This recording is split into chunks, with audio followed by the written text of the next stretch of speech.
आप देख रहे थे सुजालपुर गांव की भयानक कहानी, जहां एक चुड़ैल ने पूरे गांव में त्राही त्राही मचा दी। वह बेरहमी से हत्या पर हत्या की जा रही है।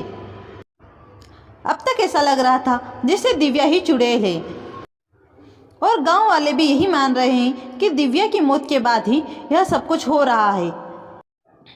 पर आखिर दिव्या की मौत कैसे हुई, यह सब जानने के लिए आपको देखने होंगे बदला के सभी एपिसोड, जिनकी प्लेलिस्ट डिस्क्रिप्शन और कमेंट बॉक्स में दी गई है।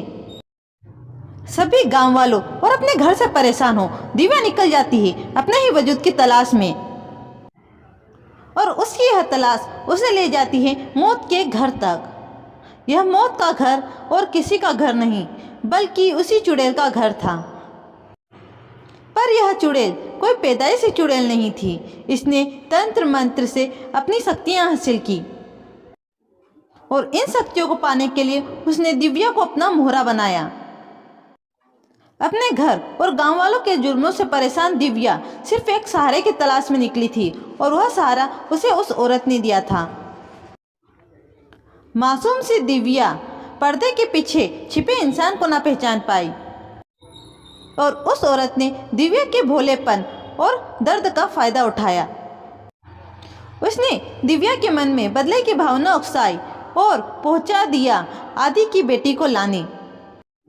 जैसे ही उसने देखा कि वह आदि की बेटी को ले आई, उसने डंडा मारकर दिव्या को बेहोश कर दिया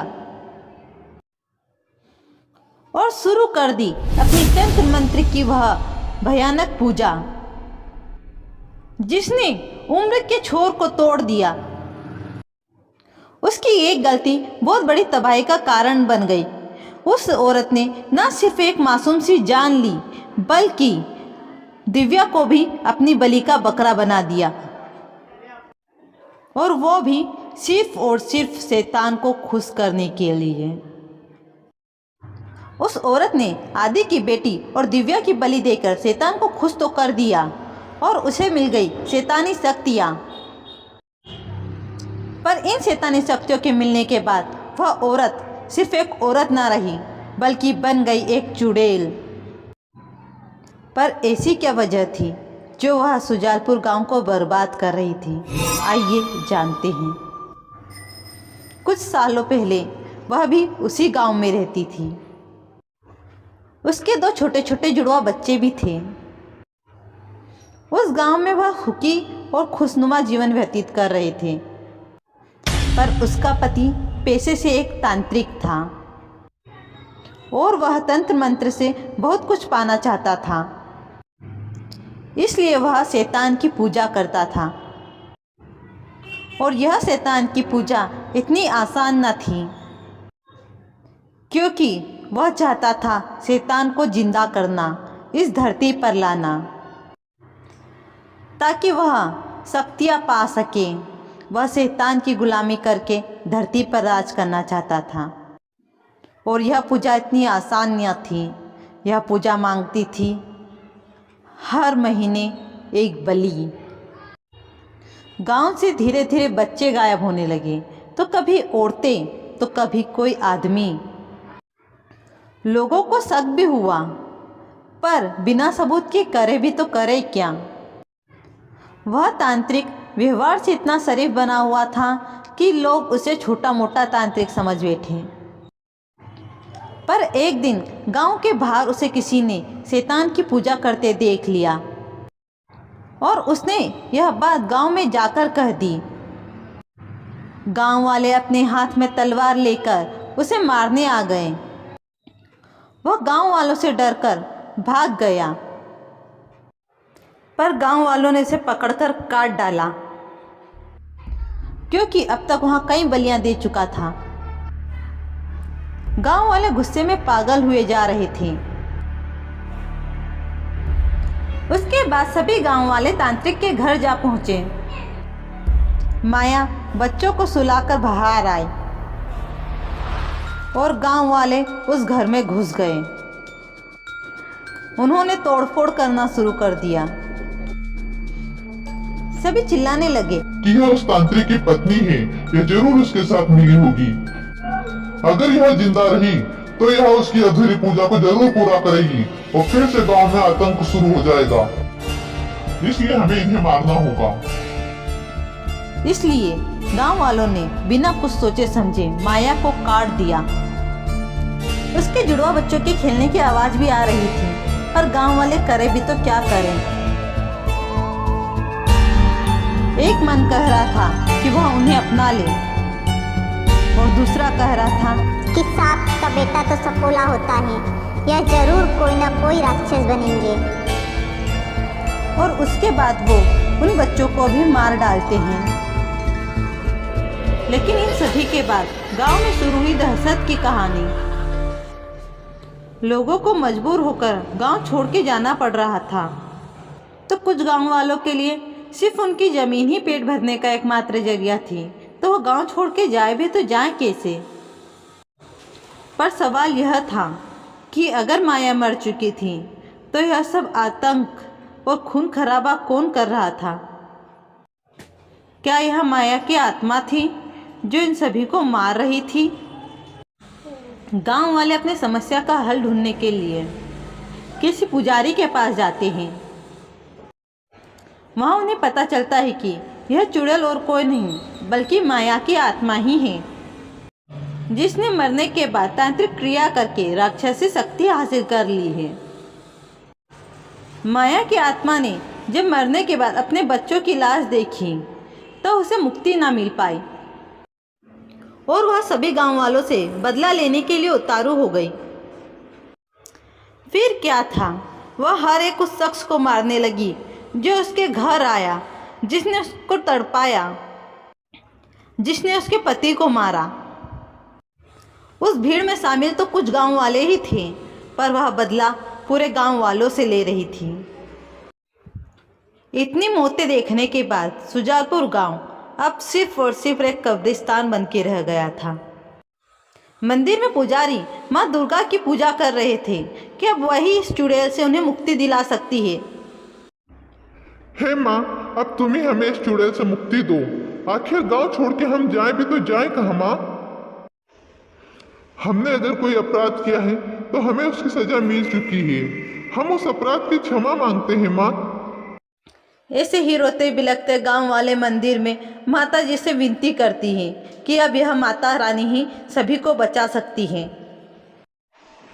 आप ऐसी आंखें बंद करके नहीं रह सकती माँ। आपको इस गांव की सुननी होगी, इस गांव के साथ न्याय करना होगा। तभी वह चुड़ैल वहां आती है और मंदिर के बाहर खड़े एक युवक को खींच कर ले जाती है। नहीं देवी माँ, नहीं, आपके मंदिर के सामने मेरे पति की मौत नहीं हो सकती माँ। पर क्या होता, मौत तो हो चुकी थी। तभी मंदिर का पुजारी कहता है, आप ऐसी आंखें बंद करके नहीं रह सकती माँ, नहीं रह सकती। वह चुड़ैल मंदिर के बाहर खड़े होकर बोलती है, मैं पूरा गांव तबाह कर दूंगी। तुम लोगों ने मेरे पति और बच्चों को मारा है, मैं पूरे गांव को मार डालूंगी। तुम्हारे पति और बच्चों को उनके किए की सजा मिली है। तुम्हारे पति ने न जाने कितने बच्चों को मारा है। सभी लोग स्तब्ध रह जाते हैं कि आखिर यह क्या है। वो देखते हैं कि हाथ में तलवार लिए खड़ी है एक औरत, और वह औरत और कोई नहीं बल्कि दिव्या थी।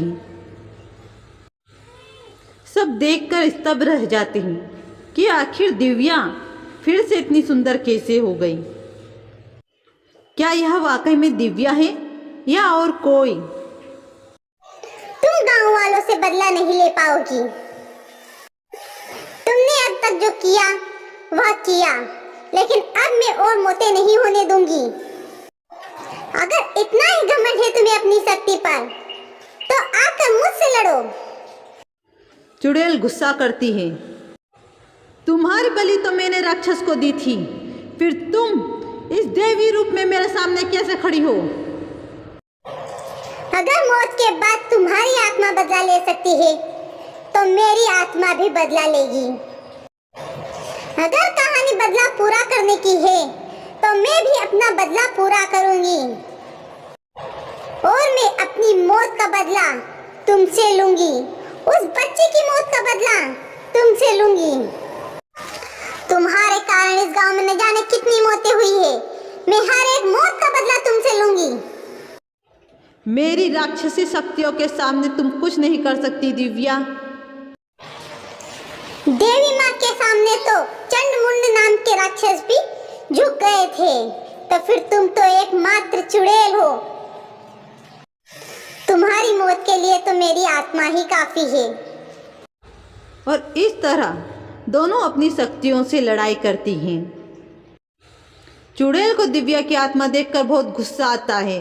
वह बौखला जाती है, पर दिव्या के साथ तो देवी माँ का हाथ था। वह भला कैसे हारती।